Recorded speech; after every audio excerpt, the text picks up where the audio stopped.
Hey everyone. In this video, I want to expand a little bit more on what Bitcoin is, but at the same time, I also want to stick to certain principles that I hope will reinforce those ideas as well. So, essentially, Bitcoin it's already many things to many different people. Okay, it's a digital currency. It was designed for the internet, and so in that sense, it's native to the internet.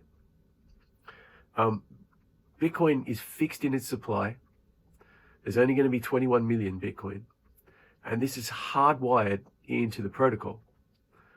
And the network reinforces that protocol by more and more people using that protocol. This is what enables the decentralization of it, which means that no one's in control of it. Okay, it's borderless. It's peer-to-peer. You can send it overseas to anyone you like. They can send it back to you. It's censorship resistant.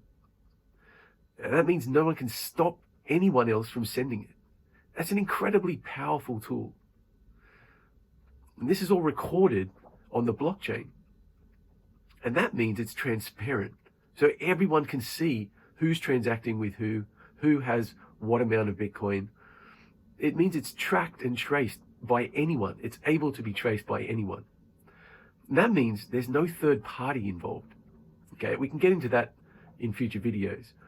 But basically, the legacy system that we have today means that there's always a third party involved in any kind of transaction. And that third party, it presents areas where, things can be compromised. So with Bitcoin, the chance of compromise is negated. It's pretty much non-existent. To put it in another way, the transparency means that it's pseudonymous. It's not anonymous, as in you don't know anything about it. It's pseudonymous, which means that the identity of the person transacting it can be pretty much secure, but you can still trace that person for law purposes or for law enforcement, basically.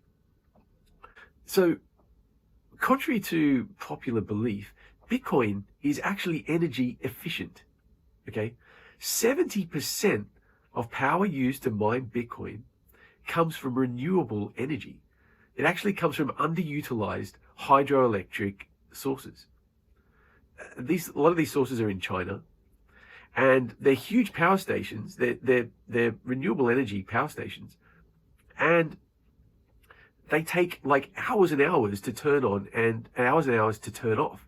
And those hours it takes to turn off, they're still generating electricity. So a lot of miners have started to basically use this free electricity. So that's where 70% of mining is coming from renewable energy now. Okay. You might think that Bitcoin, well, it's just a small currency. When it gets bigger, it's going to be consuming a lot more power. It's already the 6th largest currency in the world. It's bigger than the Russian ruble already. So Bitcoin has already become something immense already.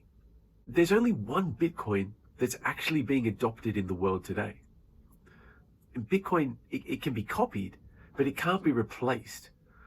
And that's because you can't replace the network of Bitcoin. You can copy the code, but you can't replace the network that Bitcoin has become. See, other cryptocurrencies, they don't pose a threat to Bitcoin because they can't be money in the same way Bitcoin can be money. That's because of all the principles that Bitcoin already has, you see. Now, the market, the market is the strongest, it's the strongest indicator we have of things. And so, don't take my word for it. Don't take anyone's word for it. Just look at the market. The market is deciding what the future of money is. And the market is deciding it's Bitcoin. Bitcoin is sound money that can't be changed without the consensus of the network. That's actually democracy.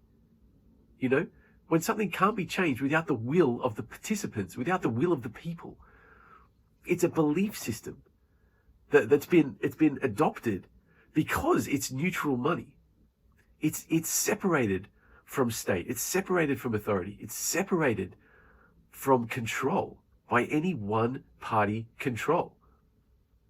All of the political problems, all of the racial stuff we're seeing today, right? All of the economic problems, all of the environmental problems, it all boils down to inequality. It all boils down to inequality of money. You fix the money and you fix the world.